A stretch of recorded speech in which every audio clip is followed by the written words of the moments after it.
اور فاصلہ ناپنے کے لیے قوس، رما، الزرا، البا، الخطوطات، الشبر وغیرہ کے الفاظ استعمال ہوتے ہیں۔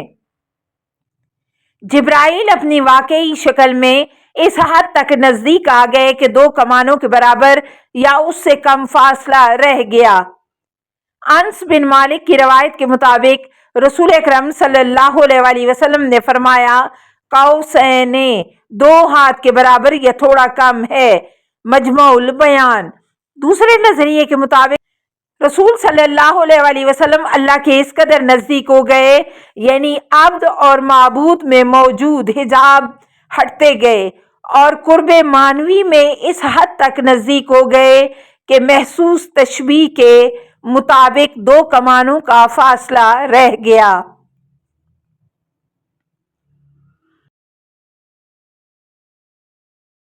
سورہ القمر۔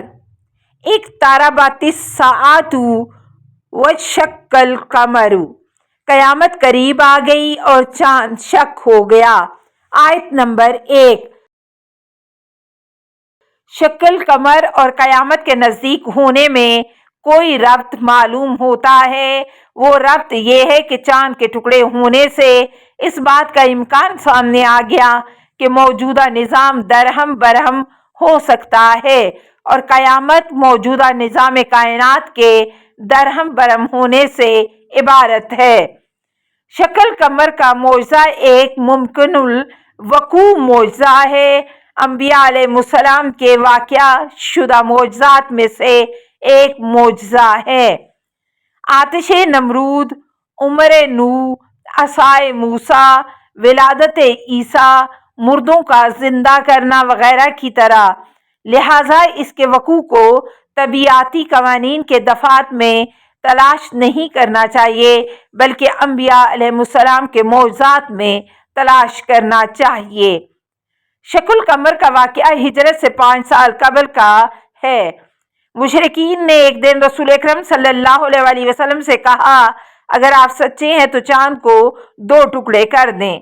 رسول اکرم صلی اللہ علیہ وآلہ وسلم نے فرمایا، ان فعلت تؤمنون، اگر میں نے ایسا کر دیا تو کیا تم ایمان لاؤ گے؟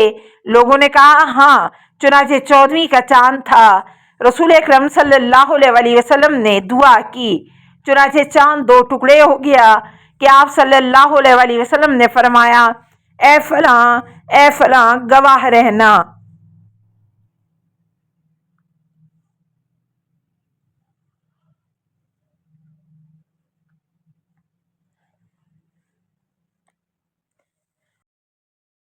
سورہ رحمان۔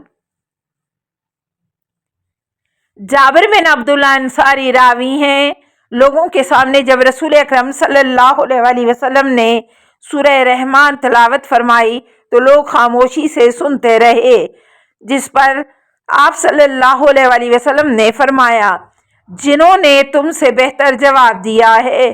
جب یہ آیت پڑھی گئی، فَبِأَيِّ آلَاءِ رَبِّكُمَا تُكَذِّبَانِ، تم دونوں اپنے رب کی کس کس نعمت کو جھٹلاؤ گے؟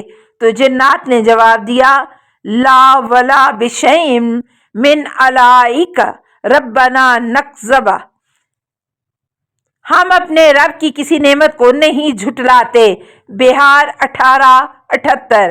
حضرت امام جعفر صادق علیہ السلام سے روایت ہے، جو سورہ رحمان کی تلاوت کرے، فَبِأَيِّ آلَاءِ رَبِّكُمَا تُكَذِّبَانِ کے بعد یہ جملہ کہا کرے، میرے مالک میں تیری کسی نعمت کو نہیں جھٹلاتا۔ الکافی 3 429۔ بارگاہ خدا میں پیش ہونے کا خوف اور اس کا اثر۔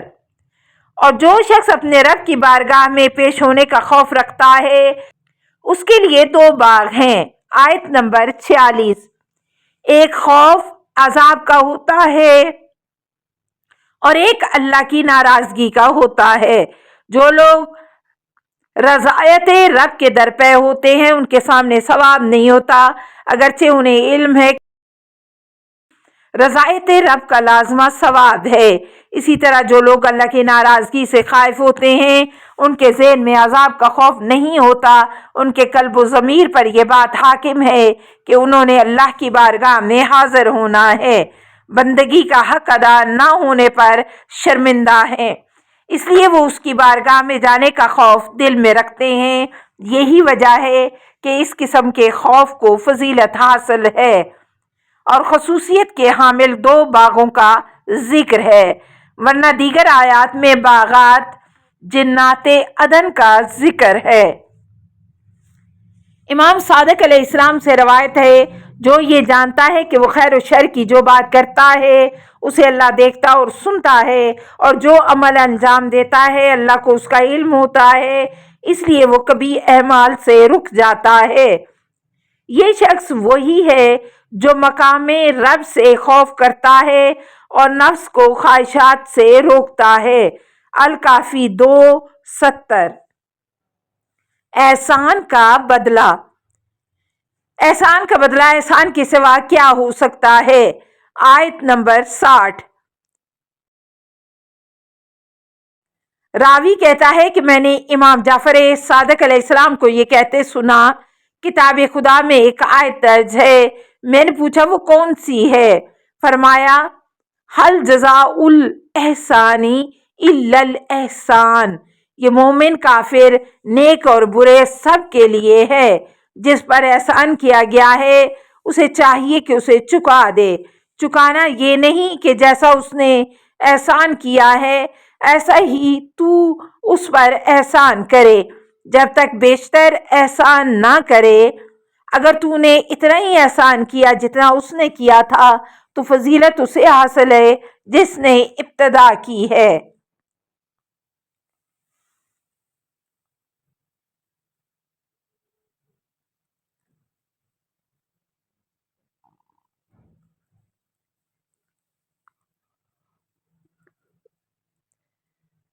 سورہ الواقعہ۔ سورہ الواقعہ کی فضیلت۔ ابی بن کعب راوی ہیں کہ رسول اکرم صلی اللہ علیہ وآلہ وسلم نے فرمایا، جو سورہ واقعہ کی تلاوت کرے گا اس کے بارے میں لکھا جائے گا کہ وہ غافلوں میں سے نہیں ہے۔ حالت احتضار۔ اور اس وقت تمہاری نسبت ہم اس شخص مرنے والے کے زیادہ قریب ہوتے ہیں لیکن تم نہیں دیکھ سکتے۔ آیت نمبر 85۔ نمبر 1، اور اللہ اس احتضار اور جان کنی کی حالت میں موجود شخص کے تم سے زیادہ قریب ہے، یعنی از روئے علم و آگہی تم سے زیادہ قریب ہے۔ تم تو صرف اس کی جان کنی کی ظاہری حالت کو دیکھ رہے ہو لیکن تمہارے علم میں نہیں ہے کہ اس پر کیا گزر رہی ہے۔ نمبر 2، وَلَٰكِن لَا تُبْصِرُونَ، لیکن تم دیکھ نہیں سکتے، ہم کتنے قریب سے اس کا حال دیکھ رہے ہوتے ہیں۔ وقت احتضار انسان پر حقائق کا منکشف ہونا، اور اگر وہ اصحاب یمین میں سے ہے تو اس سے کہا جائے گا تجھ پر اصحاب یمین کی طرف سے سلام ہو۔ آیات 90 تا 91۔ اگر مرنے والا اصحاب یمین کا فرد ہے تو اصحاب یمین کی طرف سے سلام کے ساتھ اس کا استقبال ہوگا۔ واضح رہے کہ جان کنی کے وقت انسان پر حقائق منکشف ہو جاتے ہیں۔ اہل جنت کو جنت کی بشارت اور جہنمی کو جہنم کی خبر دی جاتی ہے۔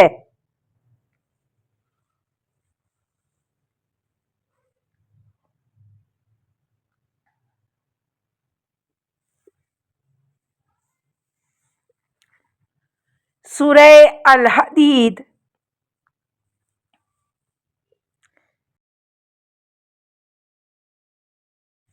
سورہ مصباحات واضح رہے، سورہ حدید، حشر، صف، جمعہ اور تغابن کو مصباحات کہا جاتا ہے کیونکہ ان تمام سوروں کی ابتدا سج یا یسجع سے ہوتی ہے۔ سورہ حدید کے منتخب نکات۔ خدا کو دیا جانے والا قرض حسنہ۔ کون ہے جو اللہ کو رزق حسنہ دے تاکہ اللہ اس کے لیے اسے کئی گنا کر دے اور اس کے لیے پسندیدہ اجر ہے۔ آیت نمبر 11۔ کسی کو واپسی کی ضمانت کے ساتھ کچھ مال دینے کو قرض کہتے ہیں۔ مالک حقیقی اسے قرض مانگ رہا ہے جس کے پاس اس کی امانت ہے اور اس کا فضل و کرم ہے اور اسے کئی گنا کر کے واپس کرے گا اور ساتھ ہی اجر کریم بھی عنایت کرے گا۔ بعض اہل تحقیق کہتے ہیں آیات و احادیث کی روشنی میں انفاق میں 10 اوصاف ہوں تو وہ قرض حسن بنتا ہے۔ نمبر 1، مال حلال ہو۔ نمبر 2، عمدہ مال ہو، ردی مال نہ ہو۔ نمبر 3، اس مال کی خود کو ضرورت ہو، زندگی کے آخری لمحات میں نہ ہو۔ نمبر 4، مستحق ترین کو دے۔ نمبر 5، اس انفاق کو راز میں رکھے۔ نمبر 6، دینے کے بعد نہ جتلائے۔ نمبر 7، برائے خدا ہو، ریاکاری نہ ہو۔ نمبر 8، مال زیادہ دیا جا رہا ہو تو بھی اسے تھوڑا سمجھے۔ نمبر 9، اپنا پسندیدہ مال ہو، اس مال کی خود کو بھی ضرورت ہو، یعنی وہ اس مال کا محتاج بھی ہو۔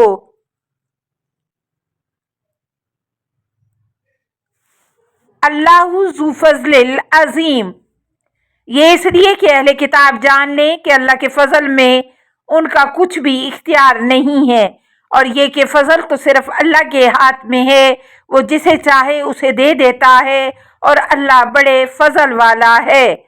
آیت نمبر 29۔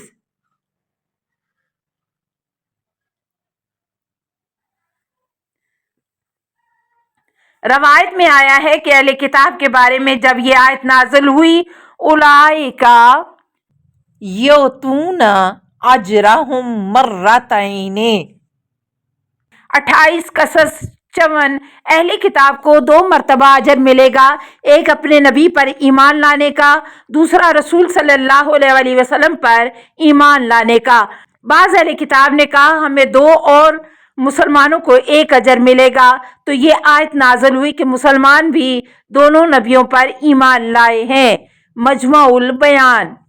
آیت کے معنی یہ ہوئے کہ ایمان پر ایمان کا اضافہ کرنے والوں سے ہم نے دوہری رحمت، نور اور مغفرت کا وعدہ اس لیے کیا ہے کہ اہل کتاب یہ خیال نہ کریں کہ مومنوں کو وہ اجر نہیں ملے گا جو اہل کتاب کو مل سکتا ہے، یعنی یہ خیال نہ کرے کہ اہل کتاب کو ایمان لانے پر جو اجر ملتا ہے وہ مسلمانوں کو ایمان لانے پر نہیں ملتا۔ وَأَنَّ الْفَضْلَ بِيَدِ اللَّهِ۔ اجر و ثواب عنایت کرنا اللہ کے ہاتھ میں۔ اللہ کو علم ہے کہ اجر کا مستحق کون ہے، وہ اپنے علم و مشیت کے مطابق اجر عنایت فرماتا ہے۔ التماس دعا۔ اللہم صلی علی محمد وآل محمد وآلہ الطیبین الطاہرین المعصومین۔